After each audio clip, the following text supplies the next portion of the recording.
Hello everybody and welcome to this short talk on J.D. Salinger's novel The Catcher in the Rye. My name's Dr. Alice Ferrebe and I'm a lecturer in English literature at Liverpool John Moores University in the UK. So let's start by thinking a little bit about what we're dealing with when we study The Catcher in the Rye. It's a cult classic that's been translated into hundreds of languages. It's a book that captures something quintessential about the American post-war experience. It's a novel that spoke to and continues to speak to a whole generation of disaffected youth about their innermost feelings and their angst. It's a work, of course, produced by one of the States' most tantalizingly reclusive artists. Salinger produced a swathe of work across the 40s, 50s and into the 60s, and then completely disappeared from public view until his death in 2010. Resolutely refusing to comment upon the currents of feeling that his masterwork had produced. Also, in very rare but significant cases, it seems to be a book that allows people to justify themselves to do terrible things. Mark Chapman was carrying a copy of The Catcher in the Rye and a pistol when he murdered John Lennon on the steps of the Dakota Building in New York City in December 1980. So that's one way of looking at it. Another way would be that Salinger's novel is actually pretty prosaic. It's just another novel about white rich boy angst that takes an early place amongst a popular but much derided genre of teen fiction. It's kind of hard, isn't it, to imagine how these different readings could be more polarised. And it's also hard to think of another post-war novel that can and has inspired such enduring and contradictory reactions. I'd suggest that one explanation for this would be that what we're dealing with when we look at The Catcher in the Rye is an enduring cultural anxiety around a particular category of person. And if you're doing your A-levels at the moment, then that category of person includes you. That's youth or young people.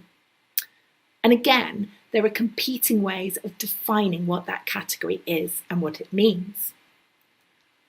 One is the figure of the teenager. Now, this is relevant to The Catcher in the Rye and that the novel was published during the era that invented the teenager.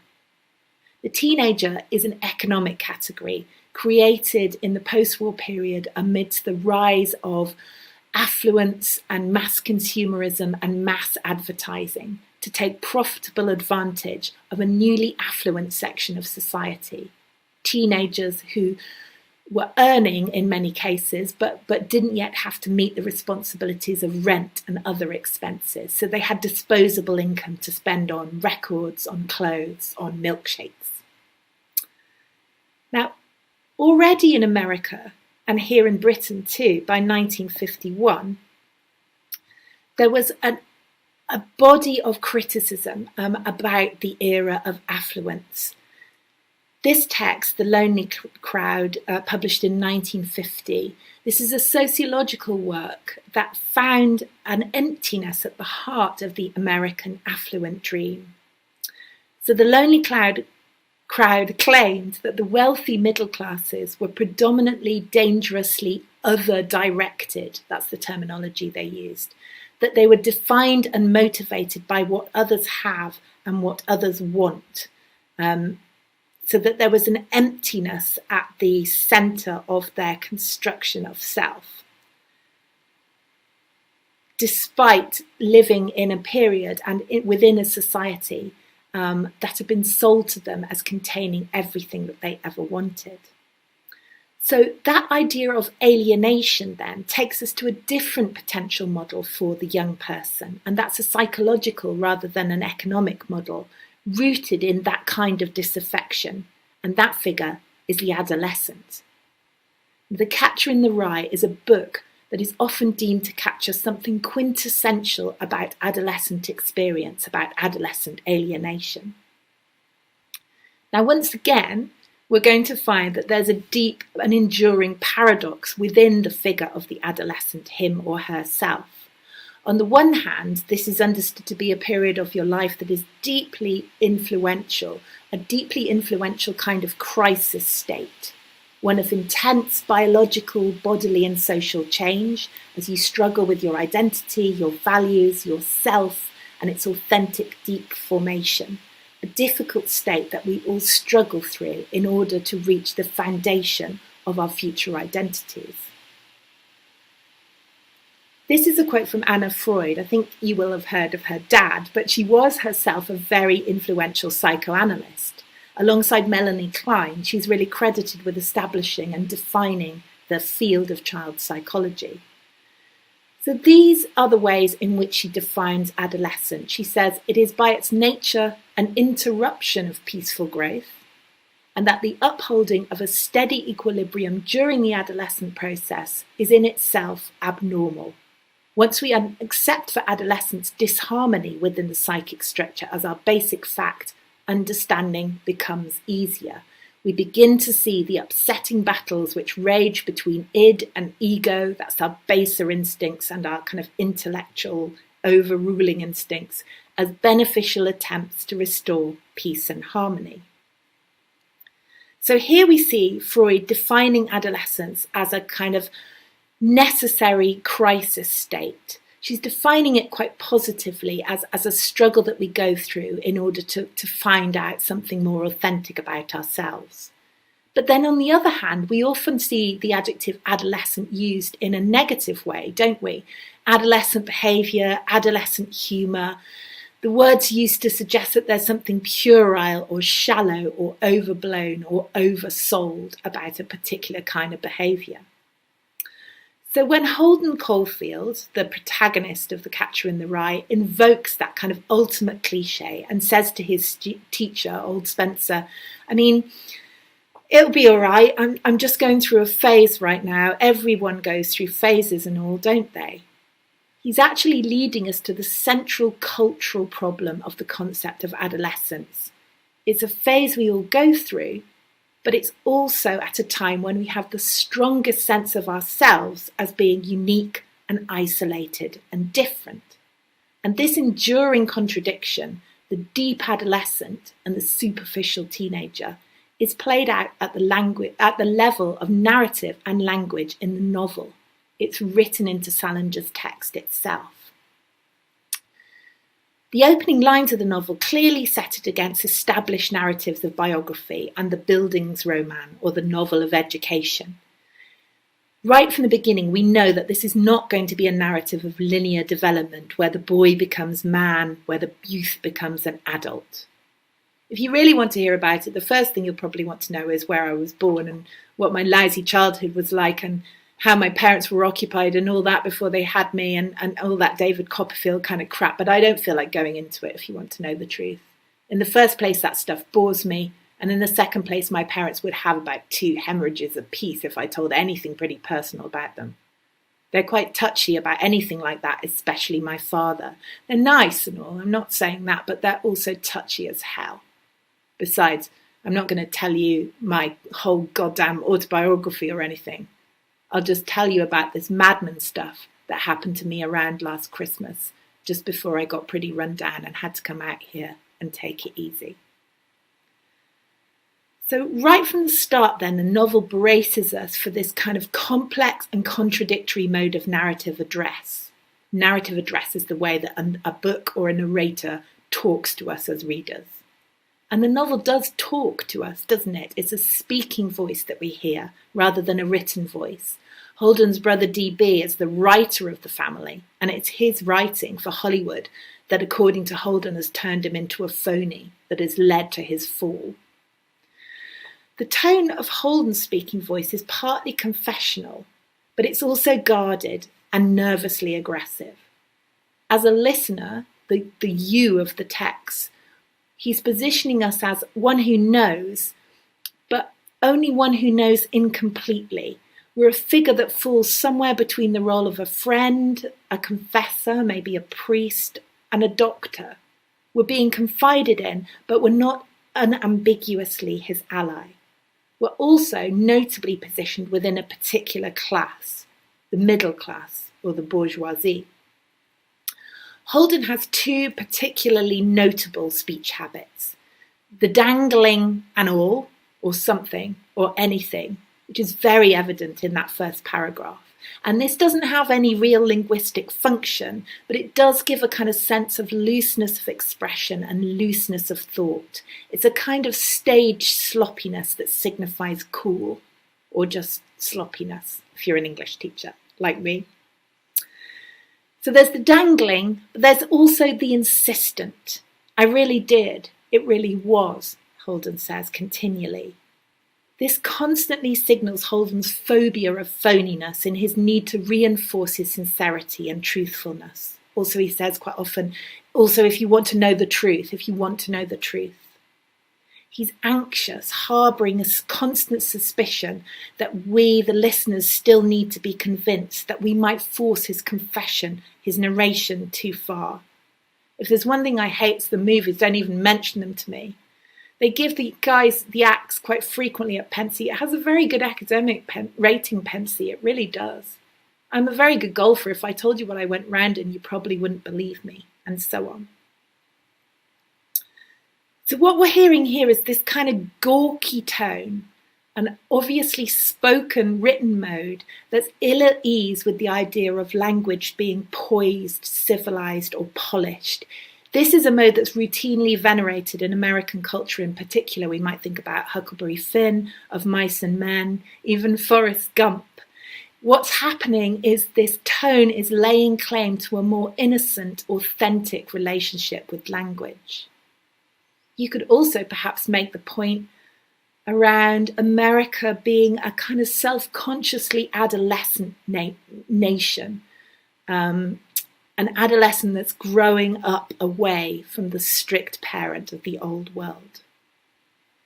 Now, Holden self-consciously foregrounds his problems with expression. I shake my head a lot. Boy, I said. I also say boy quite a lot, partly because I have a lousy vocabulary and partly because I act quite young for my age sometimes. Also, old Spencer notably keeps calling him boy. It's as if Holden's speech is vulnerable to, infected by the adults that he converses with, if he really cares about them. Again, we get a sense of contradiction here. Do Holden's eternal problems with language signal his authenticity, his awareness of the gap between speech and true feeling? Do they foreground a widespread alienation caused by a language hollowed out of meaning and expression? Or is Holden just a phony like everybody else, prone to mouthing a kind of commercialised discourse of catchphrases? Okay, I'm going to talk very quickly now about the title. I probably should have done that at the beginning, and I'm sure that you'll spend time on this in your classes. But it seems to me to be instructively riddled with the kind of contradiction, phony teenager, deep adolescent, that I've been talking about. Of course, one of the things the title does is to point up the novel as an elaborately constructed written piece, full of allusion and metaphor, not the sloppy speech hovering on the brink of articulacy that it presents itself as. I'm sure you've already done this kind of unpacking, so I'll be quick. The Catcher in the Rye. We've got a baseball allusion here, of course. Holden always wears his hunting cap backwards like a baseball catcher's helmet. And the other essential piece of kit for a baseball catcher is the mitt, which takes us straight to Holden's brother, Ali. It's his catcher's mitt, itself a kind of literary anthology that inspires Holden's first successful piece of writing. So one of the things the novel's title does is direct us to Ali, the perfect boy, the perfect brother, caught forever in his childhood innocence as white as snow. His death, one of the triggers for Holden's desire to be the biggest person around, protecting smaller children from a loss of innocence. Ali is the only thing that Holden can answer when Phoebe asks him to name one thing he likes a lot.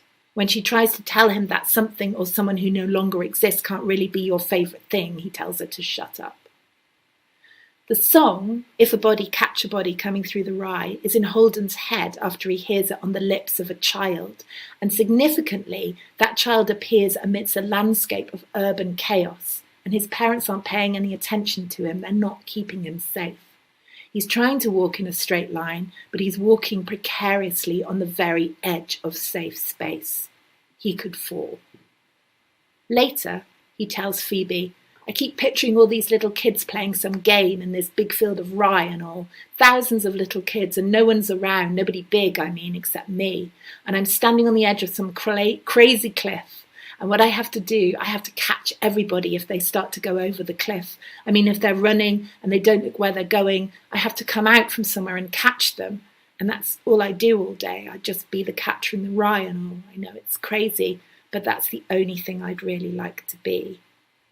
Reading this out in court was Mark Chapman's sole attempt to justify the murder of John Lennon.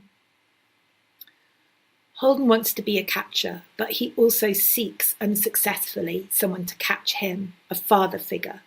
Holden's own father is conspicuously absent. He only appears in the text in Phoebe's intoned, "Daddy's gonna kill you." Potential for catchers for Holden are his teachers, old Spence, but he's too old, he's too ill, and Mr. Antolini. The latter's failure to catch James Castle, the schoolmate who committed suicide, prefigures his absolute failure to look after Holden in his apartment in New York. Now it's Phoebe who points out to Holden that the phrase, "if a body catch a body coming through the rye," is from a poem by Robert Burns. Except that both Holden and the child he heard singing in the street have got the song wrong, because the original line is, "if a body meet a body coming through the rye." Phoebe speaks from a much more protected space than the singing child or her own brother. She's not on the edge of a curb, and she's not on the edge of a breakdown. She knows about poetry, and she gets the line right. Although she doesn't take us any further on into the poem or song, in true Robbie Burns style, what's happening in the rye, what's celebrated as happening in the rye, is by no means innocent. We might think too about how Robbie Burns could signal something which precedes or opposes the effects of post-war American mass culture. His poetry represents the traditional folkloric antecedent to the New World. The corruption of the line therefore could be read as a symptom of a broader corruption in social relations between the Old World and the New World. So we can see that the title and all its allusions is fraught with yet another contradiction. There are those, Mark Chapman was one, Holden himself is another, who read it as a solution, a means to prevent the loss of innocence, to prevent the fall. But we can read it also as a crisis, Holden's expression of a desire that is impossible for him to realise, the source of his illness. Because Holden, as he tells us, is sick. The novel ends with him in an institution until next September at the earliest. Sounds quite a long way off that, doesn't it? It's not this September. So that takes us back then to Anna Freud and the psychology, or rather the pathology, of adolescence. "I'm always being asked," she said, "what I think about Holden Caulfield once I've admitted I've read the book that tells of him, after being told of him by the young patient who's just asked me. I don't dare say that he's a bit bossy and impudent and brash, that he's smitten with himself, a victim of abundant narcissism, some of it out of control, driving him to be self-indulgent, to attribute that kind of behaviour to others rather than to see it squarely in himself. It is as if for some young people for a time that character in that novel has been a talisman. He signified some elusive truth about what life means. And if you keep talking about him, you'll heal your mind, settle your mind with his help, because he's been there where you are presently, the voice of experience who is therefore a wise advisor. So the point is to overlook in him what you don't want to acknowledge about yourself, a privileged vanity constantly at work. Remember, he's seeing a psychoanalyst in a sanatorium, and he calls himself sick at the end of the book, as I had to notice and haven't forgotten, when he is looking ahead, but still unsure where he's going and for what reason. Anna Freud, I suspect, would be at pains to unearth the trauma buried in Holden's psyche that drives his compulsive, doomed protection of innocence. She would be working to get him to say more, perhaps, about what he calls the perverty experience that he has had about 20 times. And Holden himself emphasises that the narrative we just read does not constitute successful therapy. It doesn't equal a talking cure, at least not for him. Telling his story does not trigger any kind of closure or self-knowledge or growing up.